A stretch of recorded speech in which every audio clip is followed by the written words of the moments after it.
pense qu'on va commencer, hein, si tu es d'accord. Ouais, Ok.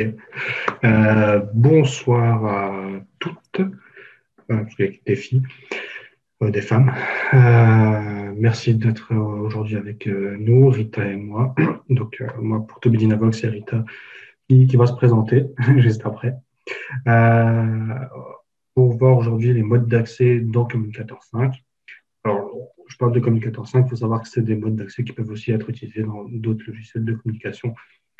Et surtout, les nôtres chez Top Dynavox comme Snap Core First, on va retrouver sensiblement les mêmes possibilités. Donc, on peut passer de l'un à l'autre avec des paramètres qui sont proches. On va avoir le mode d'accès par défilement avec le retour vocal, surtout pour les personnes qui ont besoin de retour quand elles ont une vision, basse vision. Par exemple, Rita, tu expliqueras un peu plus en détail. Et avant de commencer, si tu peux te présenter. oui, bonjour. Je suis orthophoniste. Je travaille dans un établissement qui reçoit des enfants et des jeunes polyhandicapés. C'est un des établissements des PNAC qui gère des établissements un petit peu dans Lyon, dans l'Essonne et d'autres établissements un peu partout en France. Voilà. Donc, depuis quelques années, nous avons eu la chance d'avoir des dispositifs numériques des Tobii pour l'utiliser soit pour au départ surtout pour la commande oculaire, et puis euh, au fil du temps, on s'est rendu compte qu'il y a des enfants qui pouvaient utiliser la commande oculaire, qui n'ont pas de problème de vision majeur, et puis d'autres qui, à des degrés divers, ont des difficultés visuelles. Et donc là, on est passé, parce que les dispositifs le permettent, euh, donc on va parler de comment faire pour utiliser, se baser sur l'audition et sur les possibilités d'appuyer sur un contacteur pour pouvoir communiquer malgré tout. Voilà. Très bien, merci. Alors, j'ai oublié de faire cette slide, mais je pense que les personnes qui sont ici connaissent bien Zoom. Bon, pour activer le micro, c'est toujours en bas à gauche. Activer la caméra juste à côté. Si vous avez des questions, aujourd'hui, comme on n'est pas beaucoup, vous pouvez utiliser le chat là, dans discussion. Sinon, si vous souhaitez qu'elle reste que le reste privé, vous pouvez ici utiliser le Q&R pour questions-réponses et je pourrais vous répondre par mail juste après. Si on va trop vite ou des choses comme ça, vous pouvez lever la main pour nous interrompre. Ou si vous avez besoin de dire quelque chose, vous pouvez la main, comme ça moi je vois la notification, je m'arrête ou j'arrête l'état quand c'est possible pour vous répondre. OK. Alors, qu'est-ce qu'un moyen d'accès? Pour commencer, hein, on va passer rapidement sur ces slides-là. Euh, donc, c'est la manière dont est contrôlé un ordinateur ou un dispositif. Ça veut dire que moi, quand je prends mon téléphone, vous voyez là, moi, mon mode d'accès, c'est le tactile parce que je vais utiliser mes doigts. Ça peut être appliqué au low-tech, comme un classeur papier, hein, si vous avez un classeur, ou une tablette ou un dispositif dédié. Voilà. Mon calepin, là, si je veux écrire dessus, je vais utiliser un crayon, ça sera mon mode d'accès. Si je veux montrer quelque chose, je vais pointer, ça sera mon doigt, ça sera mon mode d'accès. Okay. Donc, il y a d'autres termes qui sont utilisés. Donc, aujourd'hui, moi, je parle de moyens d'accès. C'est vrai que des fois, je dis aussi mode d'accès. Alors, on peut entendre plein d'autres choses comme méthode d'activation, sélection, type de sélection. En général, c'est comment on va interagir avec son matériel. Alors, il y a deux types de sélection, hein. Il y a une sélection directe. Euh, donc c'est vraiment tout ce qui utilise une partie du corps ou un outil pour pointer. C'est-à-dire que si j'utilise mon nez parce que je connais des utilisateurs qui utilisent leur nez pour taper sur un clavier, c'est un accès direct. Si j'utilise mon doigt, un orteil ou je ne sais pas, ça va être un accès direct. La souris aussi, les yeux, des choses comme ça. Trackball. Et l'autre type de moyen d'accès, c'est la sélection indirecte. C'est-à-dire qu'on va signaler quand une cible est présente ou non. C'est-à-dire que si je dis, voilà, Rita, tu me dis quand est-ce que je m'arrête, bon, il n'y a rien sur mon clavier, mais elle va me donner un signe pour m'arrêter, pour dire, OK, je sélectionne ça. Ça, c'est une sélection indirecte. Et le contacteur de défilement, ça en fait partie. Ce qui est important de savoir, c'est que tous les moyens d'accès sont impactés par le positionnement. C'est pour ça que c'est vrai qu'on entend beaucoup parler de commande oculaire ou d'accès en tactile. Entre deux, il y a un monde et il y a plein de moyens différents pour venir s'adapter au mieux. Hein. On n'est pas parfait, on a encore des choses à améliorer, mais au mieux à chaque personne. Dans Communicateur 5, on a la plupart des modes d'accès. On a le tactile, on a le défilement, la commande oculaire, la temporisation de la souris, c'est-à-dire que je vais mettre ma souris ou un trackball. Donc, quand je vais m'arrêter sur un endroit, je vais avoir un petit horloge qui va tourner et ça va sélectionner tout seul.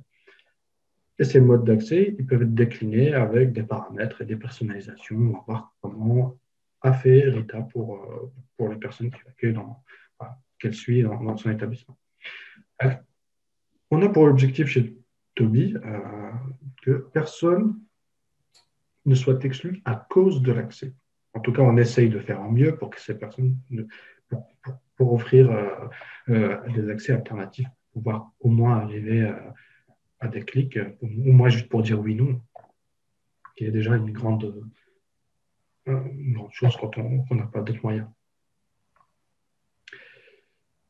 Alors, on parle de défilement aujourd'hui. Qu'est-ce que c'est qu'un défilement, hein? Donc, c'est, comme je disais, ici, vous avez une petite image avec un carré qui avance. Donc, ça, c'est un défilement. Ça défile de case en case.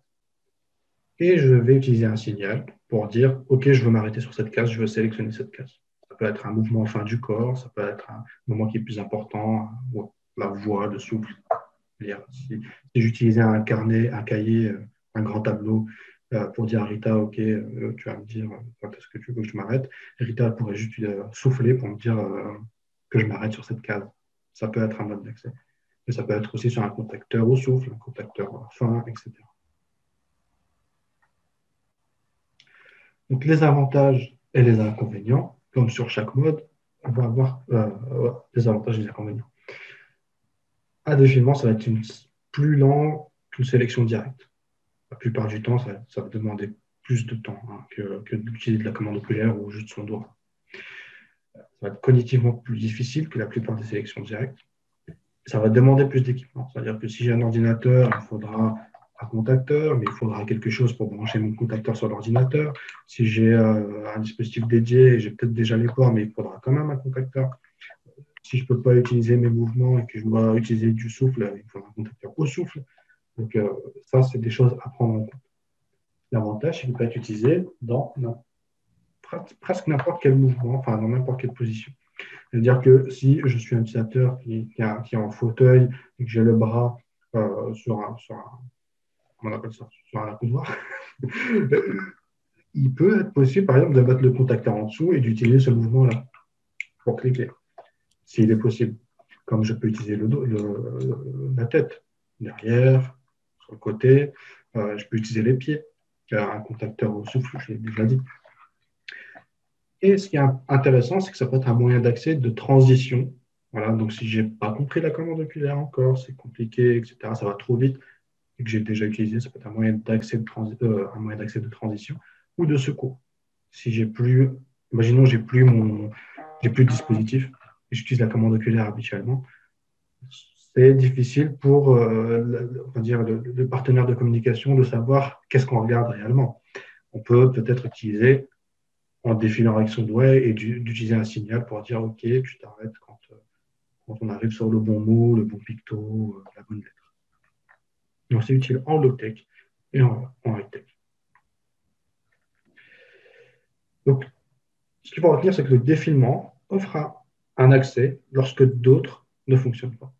C'est-à-dire que si le tactile est compliqué, je ne peux pas utiliser de petit doigt, la commande oculaire aussi, c'est trop compliqué à utiliser, j'y arrive pas. On va pouvoir travailler sur même des choses très simples, sur le défilement en utilisant des contacteurs qu'on va positionner nos 10 mouvements qui sont utilisables. OK. Maintenant, on va passer sur Communicator pour voir ce que Rita a fait et les parents. Alors, à toi, Rita.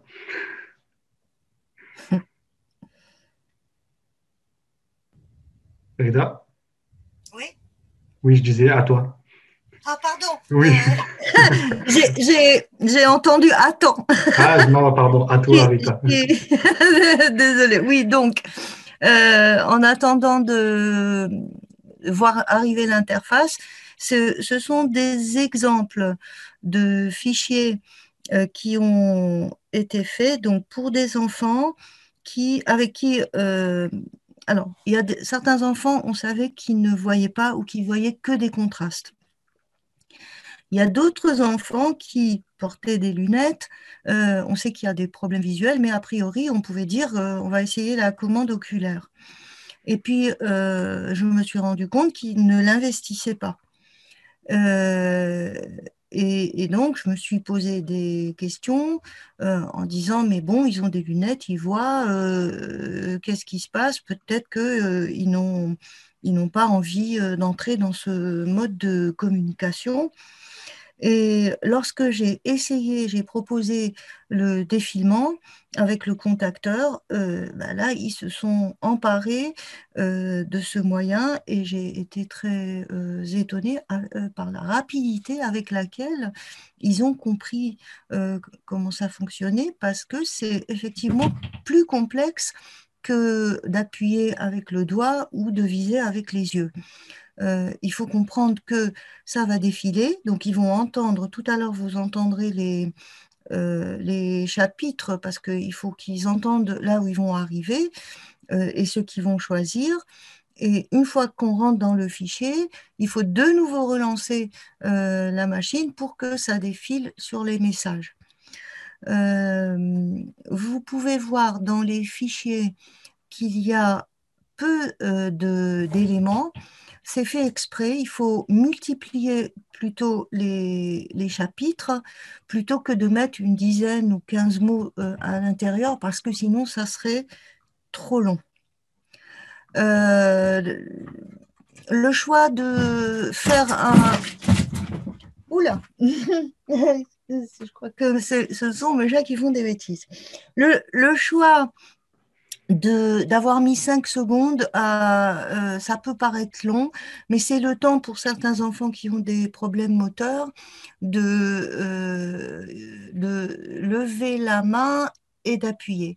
Au bout d'un moment, ils savent quel est l'ordre des messages et donc il leur faut ce temps-là.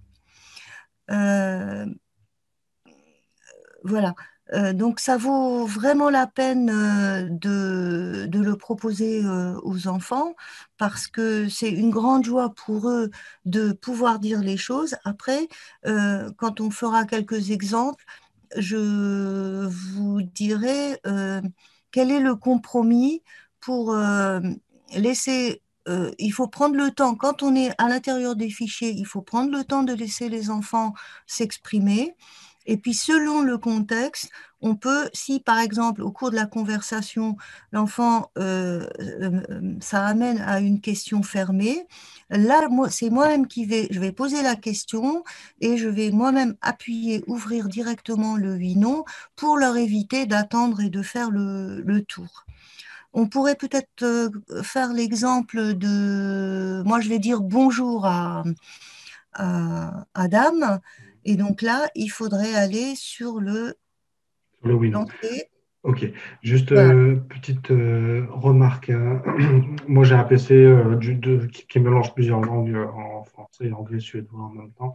Donc, quand j'ai récupéré les fichiers, certains des mots accentués n'ont pas été pris en compte correctement sur mon PC. Donc, il faudrait que je les retape tous un par un. Donc, sur certains mots accentués, vous allez entendre, au lieu de dire ça va, il dira machin, comment ça s'appelle, accent circonflexe, quelque chose. Voilà. Mais sur tes fichiers à toi, ils fonctionnent tout à fait correctement sur lesquels tu les avais fait. Alors, je vais mettre le son. Du coup, Rita, quand on va faire un tour avec le son, attention parce que si tu parles, on ne va pas t'entendre parce que quand on partage le son de l'ordinateur, c'est lui qui prend le dessus, qui prend plutôt que ton micro. Donc, je vais activer le son et je vais aller dans le bilan. Hop. Oui, non. Je réponds à ta question. Est-ce que ça va? Oui. Oui. Je réponds à ta question. Est-ce qu'il fait chaud? Oui. Non. Non. Je réponds à ta question. Est-ce qu'on peut... Oui. Est-ce que tu peux cliquer sur retour? Oui. Je réponds à ta question. Je vais faire la souris le retour. Oui, Ouais. non. Je vais enlever le son juste pour expliquer quelque chose. Alors, vous aurez remarqué aussi qu'il y avait... Tu m'entends bien? Ouais. Qu'il y avait deux voix différentes. Hein. J'utilise une voix pour le retour audio, qui va scanner en fait ce qu'il y a sur l'écran. Oui, non. Enfin, il va dire je réponds à ta question, oui, non, etc. Et j'utilise une voix différente pour parler. En fait, la voix qui a été choisie comme voix de substitution, si j'ose dire. Donc ça fait partie des modes d'accès, des réglages qui sont importants pour bien différencier ce qu'on entend sur l'affichage et ce que je veux dire.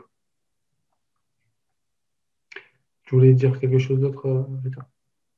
Non, on peut aller sur un autre fichier, par exemple. Alors, par exemple, quand je demande aux enfants comment tu vas, je leur évite d'attendre oui, non, coucou, bye bye, comment je vais. Si je suis amenée à leur dire comment tu vas, dis-moi comment tu vas, je clique moi sur le chapitre comment je vais, et là, donc comment tu vas? Ah, tu m'entends pas. Je vais remettre le son. Pas. Là, tu entends le son. Et donc là, vous allez entendre des choses bizarres. Retour. Je vais te dire comment je vais. A-t-il symbole double bella va bien. Tout va bien pour moi. Voilà. Je vais te dire comment je vais. Alors maintenant, ça va pas. Il faut me A-t-il dire ce que ça symbole va. double bella va bien. A-t-il symbole double? Je ne vais pas bien. Je vais te dire ce qui ne va pas. Mais a-t-elle? Mon corset. Mes chaussures. Mes chaussures me font mal. Je vais te dire pourquoi a-t-il paragraphe me fait mal. A-t-il symbole double belle me gratte. A-t-il symbole double belle Ah. gratte beaucoup. J'aurais dû changer aussi. Je vais te dire pourquoi a-t-il paragraphe me fait mal. Je vais expliquer. A-t-il symbole double belle sert beaucoup. Ça aussi. Je vais te dire pourquoi a-t-il paragraphe me fait mal. Hop, je vais enlever le son. Tu voulais dire quelque chose d'autre par rapport à ça? Non, en fait, ce que je voulais dire, c'est que on peut, pour certains fichiers, il n'y a qu'un message. Quand il dit ça va bien, tout va bien pour moi, ok, ça va. Si il dit ça va pas, on peut faire des sous-menus pour qu'on essaye de savoir ce qui ne va pas. Ça peut être les attelles, les chaussures, quelque chose qui dérange l'enfant. Alors après, pour avoir un petit peu plus de précision, ça me pince, ça me gratte, ça chatouille, etc. Ça permet de ne pas faire trop d'hypothèses du style penser que l'enfant il a envie de voir sa maman, alors que tout simplement il y a sa chaussure qui lui fait mal. Voilà. Un autre chapitre important, c'est donner son avis. Donc, si on pourrait aller, donc je vais vous faire l'exemple, je vais poser la question à Adam et il va me dire ce qu'il pense de ce que je vais lui proposer. Donc, alors, Ok. je vais poser la question avant. Adam, le coronavirus, le masque, de ne pas pouvoir aller au restaurant, tu en penses quoi? Ah, vous n'entendez rien.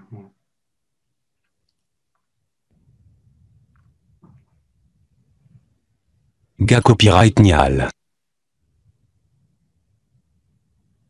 Pas bien. Je trouve la titre du paragraphe pas bien. Ok. Bon. Je vais te dire ce que j'ai. Oui, non. Je me permets juste, Rita, de rajouter quelque chose. Coucou. Peut-être que tu voulais que je montre ça plus tard, mais un peu les paramètres qu'on a utilisés. Oui, Oui. Alors, donc c'est très intéressant ce que tu nous montres hein, sur le contenu, sur comment tu organises tes choses au niveau, d'un point de vue orthophonie et communication. Moi, je vais vous montrer quelques paramètres en fait, qui sont utilisés ici. Donc, dans Communicateur, pour accéder aux paramètres, j'ai été un peu trop vite. Il faut utiliser le clic droit et cliquer sur les paramètres avancés. Et tout ce qui concerne le mode d'accès, ça s'appelle ici, donc tout à l'heure j'ai dit qu'il y avait plusieurs types de noms, hein, mode d'accès, moyen d'accès, etc. Ici, il est appelé méthode de saisie. Donc je vais cliquer sur méthode de saisie. Voilà. Et là, je vais pouvoir choisir quel mode d'accès je vais utiliser. Alors, il y a Gaze Interaction, c'est la commande oculaire, il y a le toucher, donc tactile, souris, et il y a aussi le balayage à l'aide d'un commutateur. Pas de contacteur, ça c'est une traduction qui est ancienne, donc contacteur. Et je peux cliquer ici sur les paramètres de balayage pour aller plus en profondeur, ou je peux ici aller dans paramètres de défilement. Et donc, vous voyez, c'est ce qu'on a vu, ce qui a expliqué au niveau de l'intervalle. Donc, c'est 5 secondes entre chaque bouton. Les pauses supplémentaires, on n'a pas mis. Au bout de 2 passages, vous voyez, parce que sinon ça va à l'infini, au bout de 2 passages au niveau du petit, de la case rouge, au bout de 2 passages, ça s'arrête. Par contre, quand je vais cliquer sur mon contacteur, ça va repartir. Donc ça se trouve ici. Ensuite, il y a la possibilité d'avoir de la temporisation. Certaines personnes vont pouvoir cliquer normalement, ou même avec des mouvements grossiers. Mais certaines personnes auront besoin de bien aller poser la main dessus et de rester un moment, justement pour éviter les clics intempestifs. Et donc là, on peut, ici, dans les critères de sélection, on peut dire que pour que ça soit pris en compte, il faut que je clique pendant un certain nombre de secondes. Avant que ça soit pris comme un clic. Ça permet d'éviter les clics intempestifs et de choisir voilà, l'exemple que tu disais, de dire ah, j'ai gros sur le cœur au lieu de ma chaussure me fait mal, juste parce que j'ai cliqué trop vite et que je n'avais pas justement ce paramètre-là. Ensuite, il y a la méthode d'analyse. Vous avez vu ici, le contacteur, il va, enfin, la petite case rouge là qui avance, le défilement, il va case par case. Vous avez vu que c'est assez long. Il y a d'autres choses, hein. On peut utiliser le contacteur, etc. Je vais vous montrer juste sur mon écran comment ça marche, sur mon PowerPoint, rapidement. Je retrouve comment changer ce que je partage. Écran. Tu vois mon PowerPoint là, Rita? Tu vois bien le PowerPoint, Rita? Ouais. Voilà. Donc, vous voyez ici, donc il y a plusieurs types et modèles de défilement. Hein. Donc, il y a le pas à pas de contacteur. C'est quoi un pas à pas de contacteur? C'est que je vais utiliser un contacteur pour avancer, un contacteur pour valider. Vous voyez, comme dans la vidéo. La personne, elle est en train d'utiliser le gros contacteur pour aller de case en case. Et pour valider sa sélection, elle va utiliser le deuxième petit contacteur. Vous voyez? Et là, ce que vous avez vu, c'était un défilement automatique. Donc, ça va avancer tout seul. Et je vais utiliser la sélection. Je vais utiliser un contacteur pour sélectionner, comme ici. Donc, ça avance et j'appuie pour sélectionner. Ça, c'est les deux types enfin les deux types. Ensuite, il y a des schémas, en fait, des modèles. Donc, alors, ce qu'il faut savoir, c'est que pour tout ce qui est pas à pas, il y a des avantages et des inconvénients hein, pour chacun. Ici, on a utilisé l'automatique. Il faut savoir qu'il y a une charge physique diminuée. Il y a moins de charge physique parce qu'on va utiliser un seul contacteur et pas deux. Il y a un seul emplacement de contacteur, que ce soit sur la machine ou pour la personne. Parce qu'ici, il faut utiliser deux. Ben, si on utilise la tête ici, il faut peut-être utiliser l'autre. Ça peut être fatigant, par exemple, pour la journée. Euh, donc, s'il n'y a pas d'autre moyen, voilà, ça rajoute au niveau physique de la fatigue. Mais ça permet aussi en automatique d'avoir des appuis plutôt grossiers, hein, comme on dit, on va appuyer dessus comme ça pour sélectionner. Par contre, voilà, en inconvénient ou besoin, bah, ça demandera plus d'attention, de patience. Temporisation, elle peut ajouter de l'anxiété ou de l'excitation qui va impacter les capacités physiques. Vous avez sûrement peut-être déjà vu certains qui, quand ça arrive, ils sont super excités et du coup, ils n'arrivent pas à cliquer ou ils cliquent trop, etc. Pour ça, il faut aller bien penser aux petits paramétrages que j'ai montré juste avant pour bien s'adapter à ça. Et ce qu'on a vu ici, c'était qu'il y avait donc deux modèles de défilement, de schéma, enfin plusieurs, pardon. Donc il y a linéaire, circulaire, ligne colonne, groupe, ligne colonne. Donc ce qu'on a vu, c'était linéaire, donc c'était un automatique et ça faisait toute la ligne. Quand ça arrive à la deuxième ligne, ça va au début, enfin dans le sens en fait, de la lecture. Alors, on aurait pu choisir circulaire. Alors, circulaire, c'est quand ça arrive au bout de la ligne, ça descend à la ligne suivante et ça revient dans le sens inverse. Et quand ça arrive au bout, ça repart dans l'autre sens. Ouais, ça fait un zigzag comme ça, comme un snake. Ensuite, vous avez le ligne-colonne, une colonne-ligne.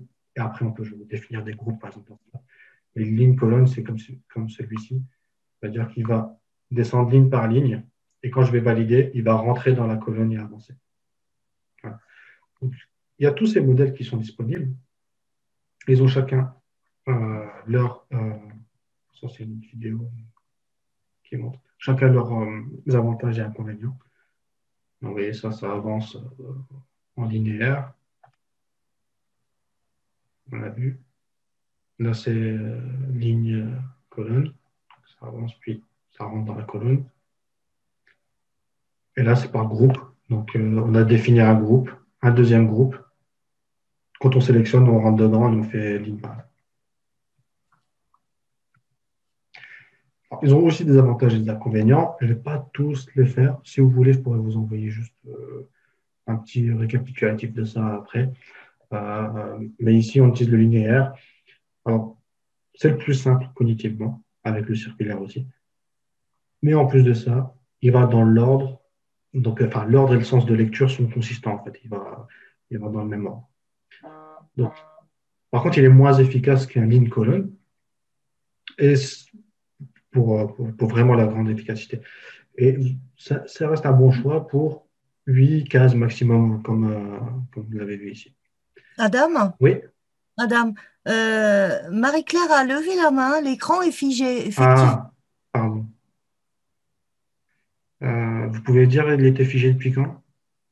Depuis, Longtemps? non, non, depuis qu'elle a levé la main, un petit peu avant. Bon, depuis que tu as montré les défilements, en fait, je n'avais pas pigé que tu les montrais en même temps sur l'écran et j'ai mis du temps à réaliser que je ne les voyais pas. Ah, cela? Ouais. Ah oui, ce que je montrais, je veux dire, ça peut-être. C'était resté figé sur Le la, paramétrage. dans les réglages. Ah, ok, bon, je vais les refaire assez rapidement. Alors, ce que je montrais, c'était dans le défilement. Donc, le défilement par pas, c'était celui-ci. Voilà, ce que je vois. Là, tu l'avais vu ça? Donc, le défilement par pas, c'est ça. Donc, il y a deux contacteurs, un gros et un petit. La personne utilise un contacteur, donc le gros, pour avancer. Vous voyez la case rouge. Donc, chaque fois qu'elle clique, ça avance à la prochaine case. Et pour valider, elle va utiliser le contacteur à gauche. Donc, celui-ci, c'est ce que je expliquais, c'est que ça va demander déjà plus de matériel, plus de capacité, parce que comme je dis, si j'utilise par exemple la tête, il m'en faudra un à gauche, un à droite, donc ça fait plus d'efforts physiques. Mais c'est quelque chose qui est pratique. Donc, comme je disais, on essaie de s'adapter à chaque personne, donc on essaie d'avoir le plus de possibilités. Et après, on les adapte. Le défilement automatique que je montrais, c'était celui-ci. Donc, c'est qu'il va descendre, on voit la case rouge, et ensuite, quand on clique sur le contacteur, on va rentrer dans la colonne. Ça peut être ligne-colonne, colonne-ligne, hein. On peut inverser le sens. Et enfin, dans les types et modèles de défilement, ici, c'était celui-ci que je vous montrais. Non, j'avais déjà... Ah. Donc, tout ce qui est linéaire, circulaire, etc. Donc voilà, ça c'est linéaire. Donc ça va avancer de gauche à droite. À la fin, ça revient en bas, gauche à droite.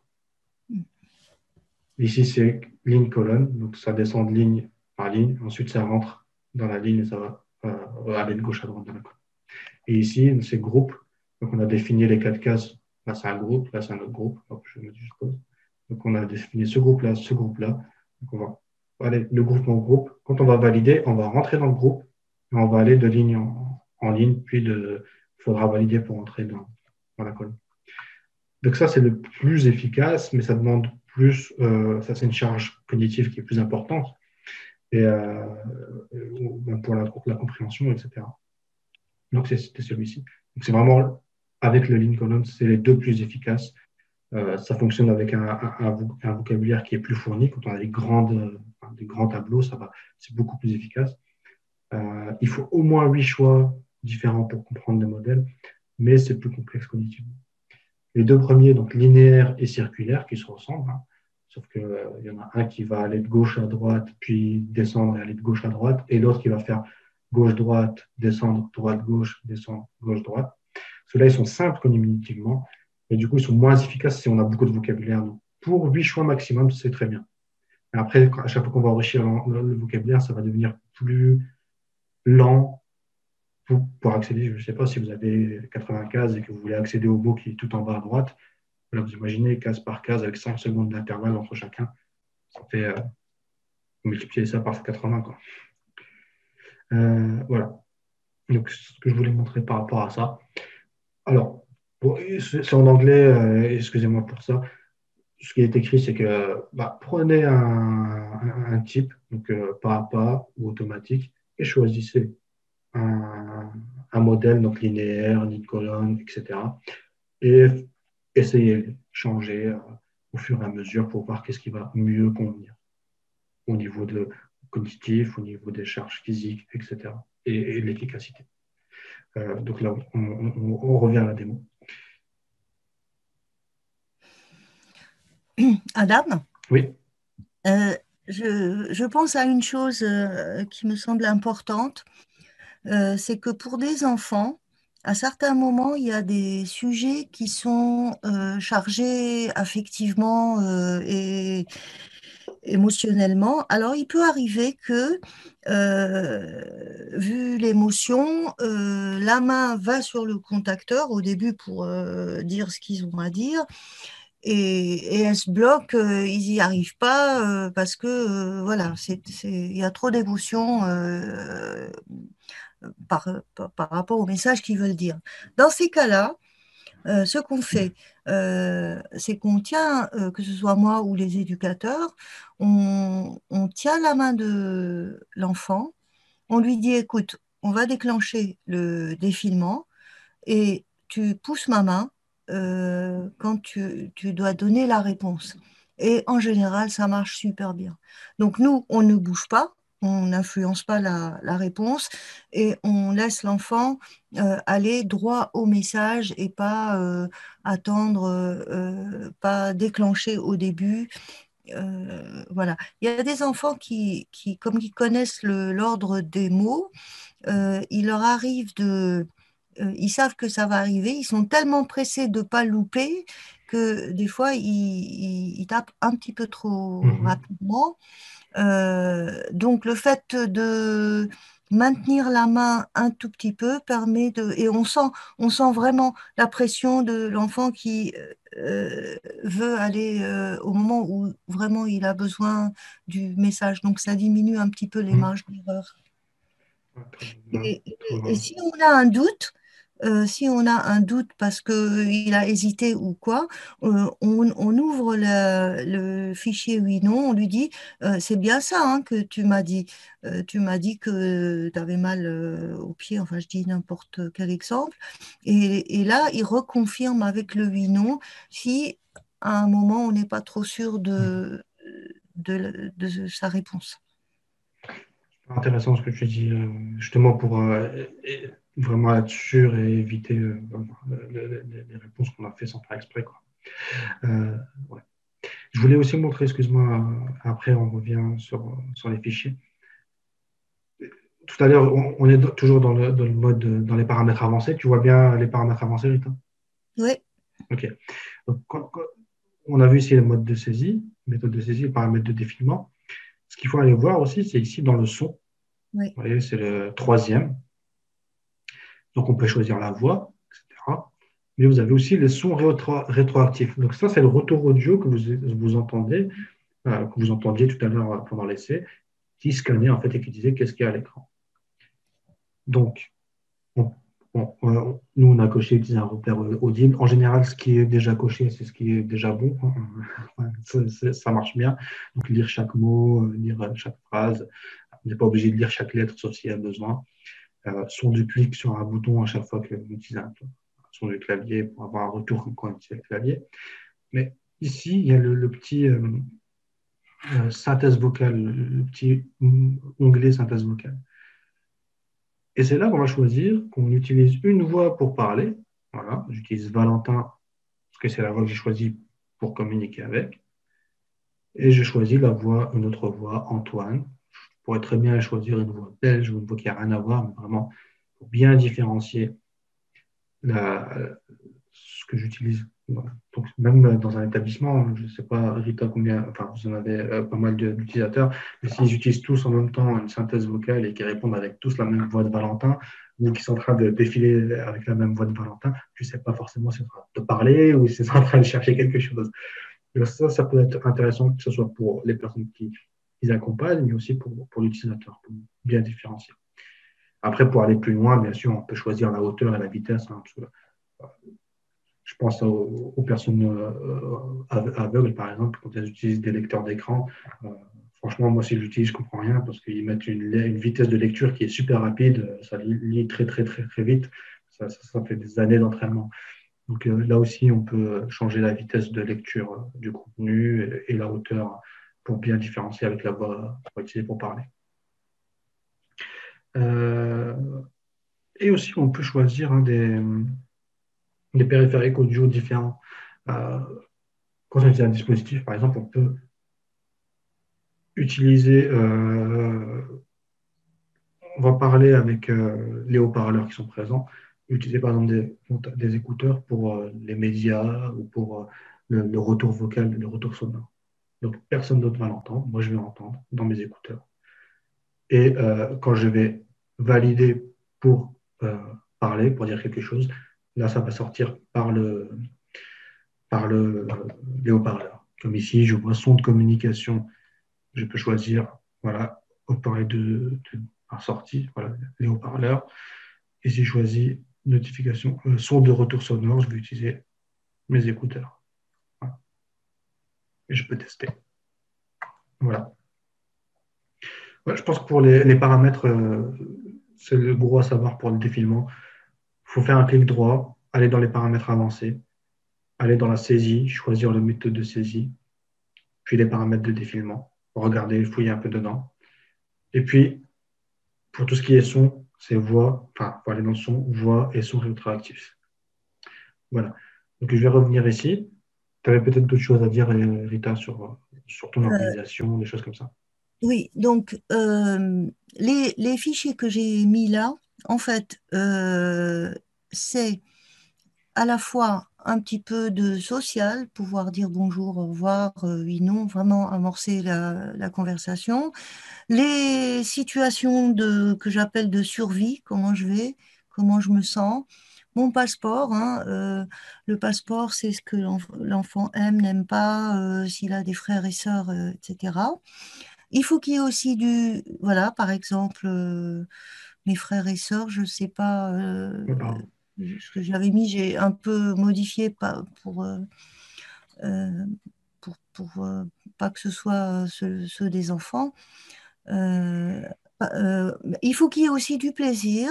Donc, ma musique préférée, quand les familles nous disent qu'ils aiment AC/DC ou les comptines du Congo, où on va chercher le CD, on extrait les morceaux pour chaque enfant. euh, et on lui met sa chanson pour qu'il puisse choisir. Donc ici, mon avis, c'est très important parce que vis-à-vis, d'abord, ils sont très contents qu'on leur demande leur avis. Et ça change le regard de l'entourage parce que tout d'un coup, l'entourage dit, mais enfin, il répond, ça veut dire qu'il comprend des choses. Voilà, ce sont des enfants qu'on a du mal à évaluer parce qu'ils ne voient pas, parce qu'il y a des problèmes moteurs, il y a tellement de problèmes. Et là, tout d'un coup, l'enfant montre qu'il, non seulement qu'il a déjà la compétence en appuyant, qu'il a l'envie, que ça le fait rire, et qu'on tient compte de ce qu'il dit. Et donner son avis, c'est vraiment lui donner son statut de personne qui pense et qui peut donner son avis. Voilà. Les gros mots, ils adorent. Il faut surtout pas les empêcher parce que je ne vois pas pourquoi on les empêcherait de dire des gros mots puisque nous-mêmes on le dit. Mais après, on peut faire des fichiers euh, plus ludique, du style mettre des blagues. Et les blagues, voilà, pour un des jeunes, alors là, je ne l'ai pas mis, je lui lis les blagues de Toto ou autre, et quand il se met à rigoler, ben, est-ce que tu veux ça? Et on repart sur le oui, non. Ce qu'on peut faire aussi, après, c'est des jeux de sortes de devinettes, par exemple. Euh, je suis un animal, je miaule, qui je suis? Et on va mettre chien, vache, chat. Et après, à supposer qu'ils cliquent sur vache, là, ce qu'ils aiment bien, les enfants, c'est que la voix dise, oh ben non, mais ça va pas du tout la tête, t'as déjà vu une vache qui miaule, toi?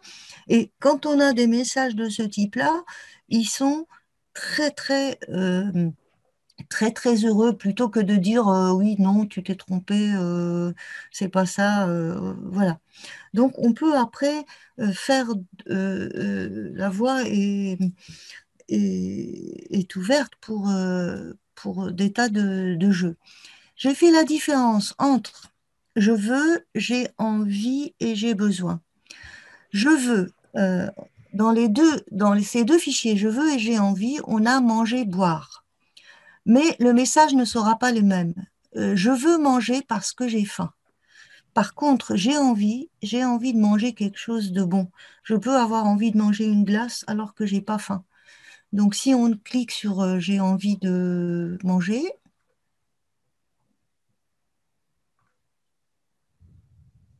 Il y a un lien sur le manger? il y a un. Est-ce qu'il y a un lien sur manger? Ouais. Ok. Non, il n'y a pas de lien. Ah, d'accord. Il y a juste le fait de dire j'ai envie de manger quelque chose de bon.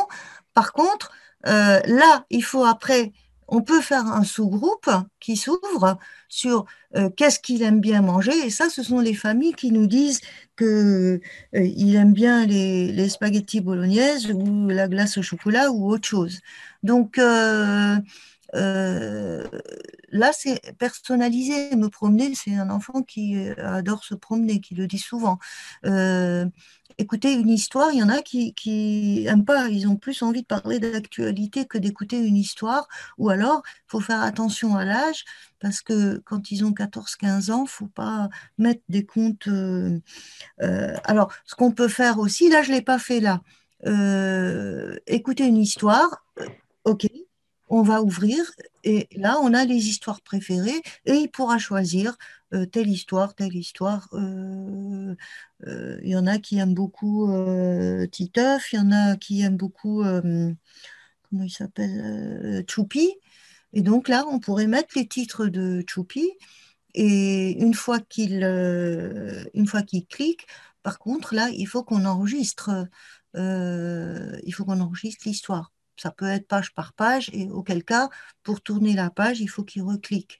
Mais ça se passe quand il y a la motivation, quand on touche le plaisir ou un besoin, une urgence vitale, les enfants y vont, hein. C'est étonnant. Et ça vaut le coup, même si ça prend du temps. Il faut le temps. Après tout, on est vraiment rentré dans une ère où dès qu'on clique, il faut que immédiatement ça se passe. Quand on clique sur un lien, nous, sur Internet, et que ça patine un peu, bah, on se met à rouspéter, à dire c'est pas possible, etc. Euh, Là, on prend le temps. C'est bien aussi de s'asseoir, de se poser. L'enfant sait qu'on est à son écoute et il a la possibilité. Alors, on le sent quand l'enfant, il commence à faire à s'agiter. Bah là, du coup, on va sortir. Donc, je suis en train d'essayer de cliquer sur mon écran qui n'est pas tactile d'ailleurs. Et donc là, il faudrait aller à la page suivante, Adam. Là, sur pause. Alors, qu'est-ce que tu veux faire? Je vais mettre le son.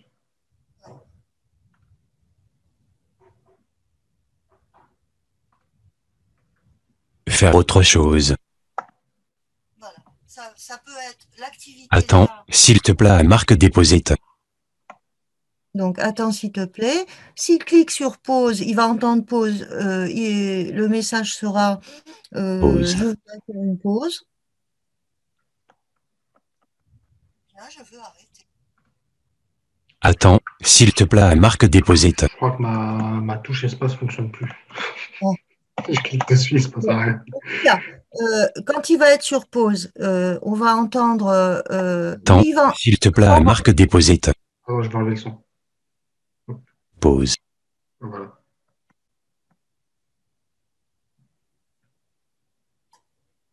J'ai enlevé le son, tu peux continuer ce que tu disais. D'accord. Donc, donc, en fait, ça va défiler. Donc, attends, s'il te plaît, ça va déclencher l'affaire. Et en même temps, ça fait un lien pour préparer le discours. Donc, s'il clique sur pause, on va entendre je voudrais faire une pause. S'il clique sur arrêter, on va entendre je veux arrêter. On peut rajouter je suis fatigué. Et puis, s'il a envie, en fait, de passer à autre chose, donc de faire autre chose, d'accord? Si l'enfant clique sur faire autre chose, c'est moi qui vais cliquer sur retour pour lui éviter d'attendre que ça revienne sur retour. Tu veux faire autre chose. Et donc là, je vais aller sur le chapitre, je vais lui proposer le chapitre je veux dans ce cas-là. Donc on va retourner en arrière. Je vais aller sur je veux. Et là, par exemple, je veux regarder la télé ou à côté de dire quelque chose, il y a une maison, je crois, Oui. parce qu'il y a l'écran. C'est par exemple des enfants qui disent bah, je veux maman, quoi, je veux rentrer à la maison. On leur laisse aussi la possibilité de le dire. Après, on négocie en disant c'est pas tout à fait l'heure, mais dans pas longtemps. Et donc, voilà, ça permet de parler de toutes ces choses, d'apaiser les enfants. Et, mais au moins, ils ont la capacité de dire. On donne la possibilité de dire. Voilà, en gros, c'est comme ça que j'ai pensé cette affaire. Si vous avez des questions ou Oui. autres. Okay. Merci beaucoup, Rita. Attends, juste, j'essaie un truc. Ouais, c'est parce que c'est moi qui avais mis les mauvais paramètres de sortie vocale. Donc c'est pour ça qu'on n'entendait pas ce que tu disais. Il faut faire attention à ça. Parce que tu avais donné l'exemple, donc Oui, oui, bon, je viens juste de voir. Donc dans mes écouteurs, ça ne marchait pas. Ok, très bien. Ben, merci beaucoup, Rita. C'était super intéressant de voir, même au-delà de juste le défilement, c'était aussi voilà comment tu organises toi dans ton établissement pour ces enfants et leurs besoins à eux de communication. C'est vrai qu'en ce moment, personnellement, oui, je parle, c'est vrai, beaucoup de Snapcore First et de son organisation. Je parle aussi d'autres choses, de comment nucléaire, etc. Mais il ne faut pas oublier que certaines personnes ont des besoins vraiment spéciaux sur même l'organisation même de leur contenu et que peut-être qu'ils vont juste commencer avec du contenu comme ça, vraiment très spécifique, spécialisé pour avoir envie de communiquer. Je pense que c'est ça que tu as voulu faire. Attends, excuse-moi, j'ai pas bien entendu ce que tu as dit à Oui, la fin. pas de problème. Il y a Marie-Claire, j'étais aussi prise par Marie-Claire qui a Oui, levé la main. oui, j'ai vu. Donc, est-ce que tu peux je suis désolée, est-ce que tu peux me reposer ta question? Ah oui, choix des pictos. En fait, la question, c'est, je disais juste, oui, on parlait par rapport à l'organisation du langage. Oui, il y a Snapcore First, il y a plein de choses différentes. Voilà, il y a du pod, etc. Mais c'est vrai que des fois, les enfants avec qui tu peux travailler, ils ont d'abord besoin de commencer par quelque chose, avec des pages que tu leur as fait exprès pour eux, pour dire des choses simplement, avec du défilement. Et je pense que c'est vers là c'est la réflexion que tu as peut-être eue au niveau de ton établissement au début. Alors, c'était un peu haché. Ouais. Je vais Bon, essayer ouais, de désolé. répondre à ta question. Tu me diras si je suis à côté de la plaque ou pas. C'était le son hein, qui était un peu, qui commence à être haché. Mm. Euh, En fait, au début, quand moi j'ai commencé il y a une quinzaine de ans avec rien, avec Mm. deux pictos, oui, non, et puis avec un petit classeur, sauf que c'était limité, c'était compliqué. Donc après, quand j'ai beaucoup tâtonné hein, avec euh, quand on a eu le dispositif, à cette époque, il n'y avait pas Snapcore First en français, Mhm. donc j'avais Communicator. Communicator pour certaines fonctions euh, va bien pour les enfants qui sont polyhandicapés. Euh, on peut par exemple mettre des vidéos, etc. Euh, alors pour ceux qui utilisent le balayage auditif, là, les pictos n'ont aucune sorte d'importance, ils ne regardent pas, ils écoutent. Mhm. Hein. Sinon, j'utilise moi les pictogrammes. Alors, au début, tout au début, avant le dispositif, j'utilisais les pictos qu'on avait à l'établissement, c'est-à-dire le CAP. Après, j'ai essayé d'aller regarder un petit peu ailleurs. Euh, et puis, au final, donc, pour le balayage auditif, ça n'a strictement aucune importance. Ce qui est difficile, Ouais. c'est par où commencer. Ah, j'ai tâtonné, hein, franchement, j'ai tâtonné. Et c'est petit à petit que selon les besoins, les choses se sont faites. Au début, je mélangeais un petit peu, j'ai besoin, je veux, j'ai envie. Et puis à un moment, c'est pas la même chose, ça veut pas dire la même chose. Je pense que il y aura d'autres fichiers qui vont évoluer parce qu'on ne peut pas rester à j'ai besoin, j'ai faim, j'ai soif. Souvent, d'ailleurs, ils n'ont pas faim parce que enfin, ils mangent toujours à 11h30 ou à midi et quart. C'est pas comme nous on est en voyage, on n'a pas eu le temps de manger, on a faim. Eux, tout est réglé. Ce qui les intéresse, c'est autre chose, mais il faut quand même s'assurer à minima que quand ils commencent à gémir, qu'on ne se trompe pas, qu'on sache si c'est parce qu'ils ont mal ou si c'est parce il y a autre chose. Je pense que ça va évoluer encore. Euh, et puis, euh, et puis bon, on aura peut-être d'autres occasions de dire il y aura des ajustements. Euh, il faut qu'il y ait des histoires, et ce qu'ils aiment. Il faut qu'il y ait le choix de choisir les chansons. Euh, J'ai des enfants que j'ai vu s'épanouir, qui souriaient pas souvent. Dès qu'ils ont eu la possibilité de choisir leur chanson préférée, j'avais le sourire jusqu'aux oreilles, quoi. Donc, ça demande du temps pour prendre les informations au niveau de la famille. C'est très, très précieux ce que la famille amène comme info. Après, l'idéal, c'est qu'à un moment donné, ce ne soit pas uniquement dans le cadre d'une séance d'orthophonie ou un petit peu. Arrive à un moment, il faut que tout le monde ait le dispositif parce que c'est pas qu'une demi-heure, une heure. Alors c'est long, ça prend du temps, mais ça vaut le coup. Vraiment, ça vaut le coup pour ces enfants. Je vais ajouter juste par rapport à la question qui était posée sur le choix des pictos, PEX ou Bliss. Alors, sur nos dispositifs, hein, bon, c'est vrai qu'on va avoir déjà les PCS, les pictogrammes de chez nous. Sur Communicator, on a aussi les Symbol Sticks. On a tout un tas de pictogrammes. Sur Snap, c'est du PCS. Sur BrandMaker, c'est du PCS aussi. Par rapport au PEX, le PEX, c'est plus, tu me corriges, Rita, si je me trompe, le PEX, c'est plus une façon, enfin, une façon de faire au niveau de l'échange et de la demande plutôt que le pictogramme en soi. On peut, je crois, utiliser n'importe quel pictogramme. C'est plus une méthode, c'est ça?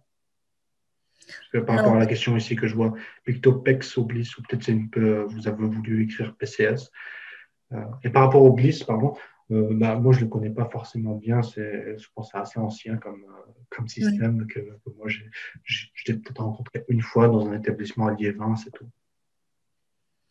Alors, je pense que pour le PEX, la personne qui a posé la question pourra répondre mieux que moi, parce que je sais que c'est une méthode qui avait été utilisée avec des personnes qui avaient un profil d'autisme, mais j'ai jamais eu l'occasion de travailler. Donc, je connais la méthode, mais je ne sais pas s'ils ont des pictogrammes spécifiques. Ouais. Ouais, pour le coup, moi aussi. Pardon. J'ai mal posé et je me suis trompée. C'est Ah, par rapport au picto PCS, ah, j'avais dit. PCS, oui. D'accord. Enfin, Ouais. alors, alors, faut savoir que Ça dans existe nos. bien. Pardon? Les pictoglis, ça existe bien. Oui, oui, ça existe bien, les Pictobliss. Par Voilà, contre, c'est on ne va pas c'est les la trouver. discrimination visuelle, puisqu'elle, voilà, puisqu'on parle de population avec des problèmes visuels importants, sans être dans le haut contraste. Est-ce Ouais. que voilà, tu fais un choix plus spécifique Alors, je vais peut-être laisser Rita répondre par rapport à ça, mais juste par rapport à nos logiciels à nous, le BLIS n'est pas inclus, quoi. C'est des choses qu'il faut aller chercher un par un. Dans Communicator, ça sera du PCS et du Symbol Sticks ou du PCS au contraste. Dans Snap, ça sera du PCS et du PCS au contraste. Mais si on veut du BLIS, je pense qu'il faut aller les télécharger et les ajouter un par un. Euh, c'est un choix que vous pouvez faire. Et d'ailleurs, si vous utilisez encore MindExpress, à l'intérieur, c'est aussi du PCS qui est. Enfin, peut-être qu'ils utilisent d'autres choses, mais j'utilise du PCS également. Euh, et par rapport au choix, je pense que tu as répondu déjà. J'ai aussi une autre question un de nous qui dit bonjour, retrouver les contacteurs sont-ils spécifiques à un dispositif? Alors non, les contacteurs ne sont pas spécifiques à un dispositif. Si vous avez un dispositif dédié, il se peut qu'il y ait un port contacteur à l'intérieur. Un contacteur, en fait, c'est un bouton comme ça. Et, et en fait, au bout, c'est comme un. Vous voyez là. Ah, le bout, il ressemble à ça, comme pour des écouteurs, en fait. Vous allez brancher dedans. Donc, si le dispositif a déjà les ports, ça va tout seul. Si vous utilisez un iPad, par exemple, il faudra penser à prendre peut-être un contacteur Bluetooth comme ceux de chez AbbleNet, sans faire de pub. Je ne sais pas qui citer d'autres, mais voilà. Snap, par exemple, peut prendre le fait d'appuyer sur l'écran comme une entrée contacteur. Euh, il existe plein d'autres contacteurs que vous pouvez acheter chez différents distributeurs comme Xenomi. Vous allez trouver des contacteurs au souffle ou des contacteurs très fins. Optoys aussi a des contacteurs, je crois. Enfin, ça se trouve chez des revendeurs de matériel. Je pense que vous pouvez aussi visiter les sites comme APF Lab ou TousErgo, des choses comme ça pour trouver ces informations-là. TousErgo, comme tous, et Ergo comme ergothérapeute, ils font du matériel. Tu voulais dire quelque chose, Rita, peut-être? Non, alors, je sais, ce que je peux dire par rapport aux contacteurs, c'est que il y a différents modèles, différentes tailles. Pour une des jeunes dont je m'occupe, il y a un gros contacteur qui, quand elle clique dessus, ça la fait sursauter. Et ça l'a fait tellement sursauter que des fois, on sent qu'elle n'ose pas y aller. Parce que quand on appuie et qu'on relâche, ça fait clic-clac. Et les bruitages, bien qu'elle sache ce qui va arriver, bah, c'est plus fort qu'elle, ça la fait sursauter. Donc, dans ces coups-là, il ne faut pas hésiter à faire des essais, à demander aux revendeurs de faire des essais avant de choisir euh, pour trouver le bon contacteur. Euh, Après, j'ai lu quelque chose concernant le besoin de voir faire. Alors, ce que je pourrais faire, c'est filmer les enfants avec leur accord et l'accord de leur famille. On a déjà eu des autorisations de famille pour qu'on puisse montrer ces vidéos. Et, et mais je ne peux pas vous dire demain, quoi. Il faut un petit peu de temps. J'ai des petits extraits où j'ai l'accord des familles, mais c'est trop peu, trop court parce que je faisais plusieurs vidéos et il fallait montrer rapidement. Enfin, vous voyez, quand on fait une vidéo, il ne faut pas que ça dure des heures. Donc, il faudrait que je revoie avec les enfants et en principe, j'ai leur accord et celui de leur famille. Et à ce moment-là, on pourra montrer vraiment dans le réel ce que ça fait. Mais ça vaut le coup d'essayer. Ça vaut le coup d'essayer dans tous les cas. Voilà. Très bien. Bon. Il est 19h37. Bon, là, on a fait l'heure. Je pense que si vous n'avez pas d'autres questions, on va s'arrêter aujourd'hui. Euh,